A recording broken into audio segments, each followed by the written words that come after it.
এবারে মারাত্মক অভিযোগের আঙুল উঠল সুজন চক্রবর্তীর বিরুদ্ধে। সিপিএম এর এই নেতার বিরুদ্ধে এবারে এমন অভিযোগ উঠল, শুনলে পরে একেবারে অবাক হয়ে যাবেন। সুজন চক্রবর্তীর বাড়ির পোষা কুকুর বামফ্রন্ট সরকারের সময় নাকি পুলিশ ডগ স্কোয়াড চাকরি করত, বেতনও পেত। কুকুরটি যখন মারা যায় তখন পেনশন পেত। বেতন আর পেনশন নাকি নিতেন সুজন চক্রবর্তী। আরও অভিযোগ করা হয়েছে এবং সেই অভিযোগে বলা হয়েছে যে চোরের মায়ের বড় গলা।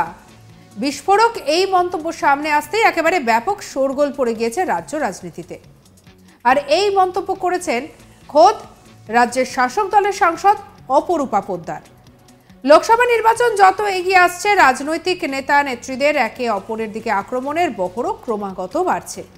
সম্প্রতি সোশ্যাল মিডিয়ায় সিপিএম এর নেতাকে লক্ষ্য করে বেনজির আক্রমণ করেছেন অপরূপা। নিজের অফিসিয়াল ফেসবুক পেজে সুজন বাবুকে আক্রমণ করে তিনি বলেছেন, সুজন চক্রবর্তী বাড়ির পোষা কুকুর বামফ্রন্ট সরকারের সময় পুলিশ ডগ স্কোয়াডে চাকরি করত, বেতনও পেত। কুকুরটি যখন মারা যায় তখন পেনশন পেত। বেতন আর পেনশন নিতেন সুজন চক্রবর্তী।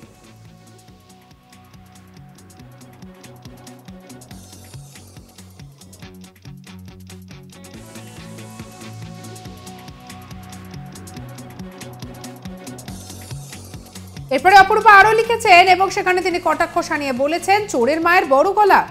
এরপর সাংবাদিকদের মুখোমুখি হয়ে একই কথাও বলতে শোনা গিয়েছে তার গলায়। সব মিলিয়ে অপরূপা পোদ্দারের এই বেনজির আক্রমণ রীতিমতো প্রশ্ন তুলে দিয়েছে।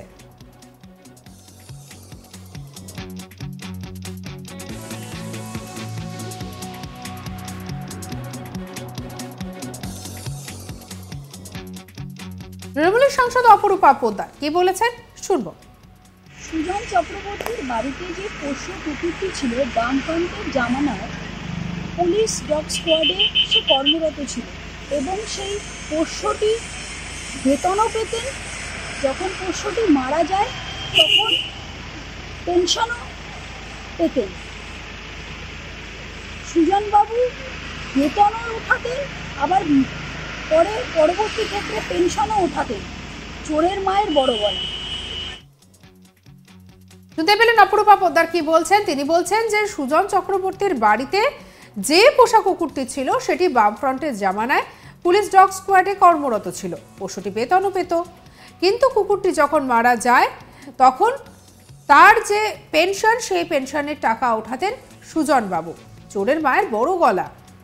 আর সিপিএম নেতার বিরুদ্ধে এই পোস্ট সোশ্যাল মিডিয়া দৌলতের সামনে আসতেই ব্যাপকভাবে ভাইরাল হয়ে যায়। যদিও গোটা ঘটনায়, গোটা অভিযোগের মধ্যে কোথাও সুজন চক্রবর্তীর ছবি তিনি ব্যবহার করেননি। আর এদিকে এই পরিপ্রেক্ষিতে সিপিএম নেতা সুজন চক্রবর্তীর সঙ্গে যোগাযোগ করা হলে পরেও এখনো পর্যন্ত তেমনভাবে কোনো প্রতিক্রিয়া পাওয়া যায়নি।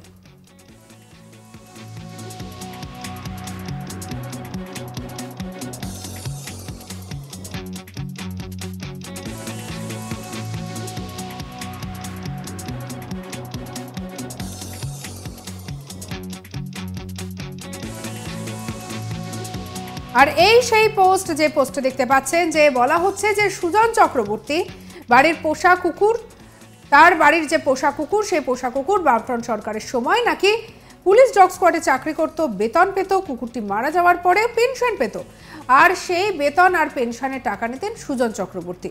চোরের মায়ের বড় গলা। বিস্ফোরক এই মন্তব্য সামনে আসতেই ব্যাপক শোরগোল পড়ে গিয়েছে রাজ্য রাজনীতিতে। আর এদিকে এই মন্তব্য কে করেছেন না খোদ রাজ্যের শাসক দলের সাংসদ অপরূপা পোদ্দার। অপরূপা পোদ্দারের এই বক্তব্য বর্তমানে রাজ্য রাজনীতিতে শোরগোল ফেলে দিয়েছে। কি বলেছেন তিনি শুনবো আরো একবার। সুজন চক্রবর্তীর বাড়িতে যে পোষ্য কুকুরটি ছিল, বামফ্রন্টের জামানায় পুলিশ ডগ স্কোয়াডে সে কর্মরত ছিল এবং সেই পোষ্যটি বেতনও পেতেন। যখন পোষ্যটি মারা যায় তখন পেনশনও পেতেন। সুজনবাবু বেতনও ওঠাতেন, আবার পরবর্তী ক্ষেত্রে পেনশনও ওঠাতেন। চোরের মায়ের বড় গলা। শুনতে পেলেন আর এদিকে সিপিএম নেতার বিরুদ্ধে এই পোস্ট সোশ্যাল মিডিয়া দৌলতে একেবারে ভাইরাল হয়ে যায়। সামনে আসতেই ব্যাপকভাবে শোরগোল পড়ে যায়। এই বিষয়টির সত্যতা নিয়ে প্রশ্ন উঠতে শুরু করে। আর তারপরে যোগাযোগ করা হয় সুজন চক্রবর্তীর সঙ্গে, যদিও এই ব্যাপারে তার কোনো প্রতিক্রিয়া এখনো পর্যন্ত পাওয়া যায়নি। সঙ্গে রাখুন আজ তাক বাংলাকে। অন্যান্য খবরের জন্য লাইক করুন, শেয়ার করুন, সাবস্ক্রাইব করুন আজ তাক বাংলার ইউটিউব চ্যানেল। আমরা হোয়াটসঅ্যাপেও রয়েছি, তাই ফলো করে নিতে ভুলবেন না।